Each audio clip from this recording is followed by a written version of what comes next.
দুর্লভ মনুষ্য জন্ম প্রাপ্ত হয়ে যদি হরিভজনই না হলো, তাহলে জীবনই বৃথা। পিতা মাতা সকল জন্মে সবে পায়, কিন্তু গুরু কৃষ্ণ নাহি মিলে ভজহ হিয়ায়। পিতামাতা তো সব জন্মেই পাওয়া যায়, একটা মশা মাছি পিঁপড়ে সকলেরই পিতামাতা রয়েছে, কিন্তু সব জন্মে সাধু সঙ্গ হয় না, গুরু কৃষ্ণ প্রাপ্তি। তাই সাধুশাস্ত্র মহাত্মাগণ বলছেন, সময় নষ্ট না করে হৃদয়ে গুরু গোবিন্দের ভজনা করুন।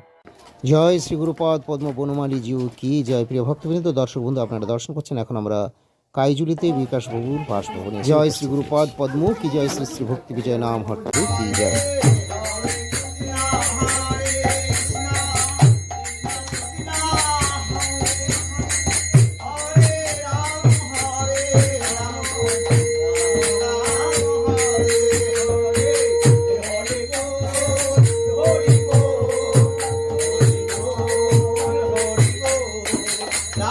রাধে রাধে, জয় শ্রী গুরুদেব।